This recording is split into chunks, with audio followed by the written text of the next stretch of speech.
देखो, हवस के जल्लाद बैठे हैं, संभाल कर रखो अपनी फूल सी बेटियों को, क्योंकि देश चलाने वाले बेऔलाद बैठे हैं, बेऔलाद। It's a day when a convicted rapist, a very powerful rapist, a very influential rapist, a very connected rapist called Kuldeep Singh Sengar, ex-BJP MLA, extremely well-connected, notorious, powerful man's life sentence has surprisingly been suspended by the Delhi High Court.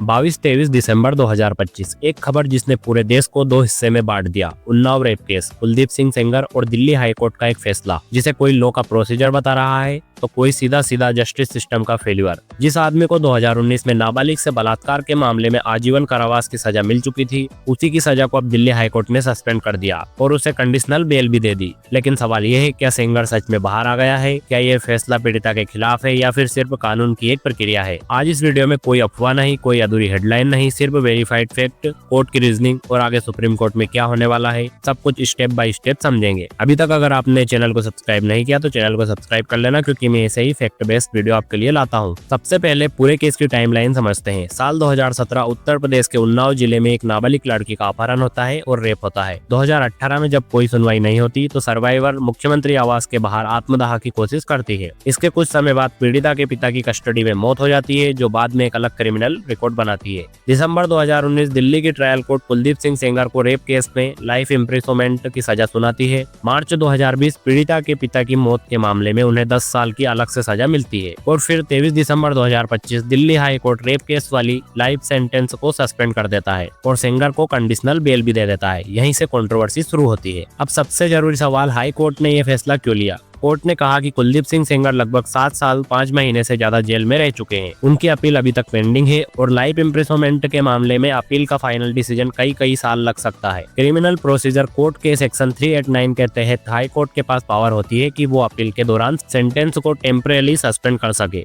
यानी ये फैसला ये नहीं कहता कि सेंगर निर्दोष है, बल्कि ये कहता है कि जब तक अपील का फैसला नहीं होता तब तक सजा को रोका जा सकता है। लेकिन कोर्ट ने ये भी साफ कहा है कि ये बेल ऑटोमेटिक फ्रीडम नहीं है, इसलिए कोर्ट ने स्ट्रिक्ट कंडीशन भी लगाई है। 15 लाख रुपए का पर्सनल बॉन्ड, दिल्ली में ही रहना होगा, पीड़िता के घर के कम से कम 5 किलोमीटर दूर रहना होगा और किसी भी तरह का कॉन्टेक्ट, थ्रेट या इन्फ्लुएंस पूरी तरह से मना है। एक भी कंडीशन टूटी तो बेल तुरंत कैंसल। अब सबसे बड़ा कंफ्यूजन क्लियर करते हैं कि कुलदीप सिंह सेंगर इस फैसले के बाद जेल से बाहर आ गए हैं। सीधा जवाब है नहीं, क्योंकि रेप केस के अलावा उन पर पीड़िता के पिता की मौत का मामला भी है, जिनमें उन्हें 10 साल की सजा मिली थी। उस केस में ना तो सेंटेंस सस्पेंड हुई है और ना ही बेल मिली है। इसीलिए टेक्निकली रेप केस में बेल मिलने के बावजूद भी सेंगर अब भी जेल में ही है। ये पॉइंट कई हेडलाइन में दिखाया नहीं गया, लेकिन कोर्ट ऑर्डर और वेरीफाइड रिपोर्ट इसे साफ साफ बताते हैं। इस फैसले के बाद देश में रिएक्शंस फट गए। सर्वाइवल और उनका परिवार इसे अपने लिए फिजियोलॉजिकल ट्रॉमा बता रहे हैं। उनका कहना है ये फैसला उनके लिए दूसरी सजा जैसा है। उन्होंने साफ कहा कि वो इस बेल ऑर्डर को सुप्रीम कोर्ट में चैलेंज करेंगे। मिलना है, हमको अपने सारी दुख तकलीफ बताना है, क्या हमारे साथ में हुआ है।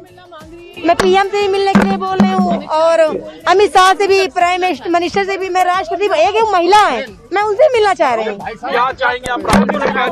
दूसरी तरफ सीबीआई ने भी इस फैसले के खिलाफ स्पेशल लीव पिटीशन दाखिल करने का फैसला लिया है। पॉलिटिकल रिएक्शन भी आई है। कुछ लोगों ने कहा रेप केसेस में लेनियंसी बढ़ती जा रही है, तो कुछ लीगल एक्सपर्ट बोले ये फैसला इमोशनल नहीं, प्योरली प्रोसीजर लॉ पर बेस्ड है। सच ये है कि ये लड़ाई अभी खत्म नहीं हुई, अब अगला बड़ा चैप्टर सुप्रीम कोर्ट में खुलेगा। तो दोस्तों, आज हमने पूरे फैक्ट के साथ समझा दिल्ली हाई कोर्ट ने कुलदीप सिंह सेंगर को क्यों कंडीशनल बेल दी, सेंटेंस सस्पेंशन का लीगल मीनिंग क्या होता है, और ये भी कि वो अभी तक जेल से बाहर क्यों नहीं आए हैं। ये फैसला कानून के हिसाब से सही हो सकता है, लेकिन मोरली हर किसी के लिए एक्सेप्टेबल नहीं है। अब आखिरी सवाल आपसे कि अपील के दौरान ऐसी बेल जस्टिस के खिलाफ है या फिर लॉ का एक जरूरी हिस्सा? अपना ओपिनियन कमेंट्स में जरूर लिखिए। अगर आपको ऐसे फैक्ट बेस्ड नो बकवास एक्सप्लेनर पसंद है तो वीडियो को लाइक करें, शेयर करें और चैनल को सब्सक्राइब करें। हम मिलेंगे ऐसे ही डीप डाइव में।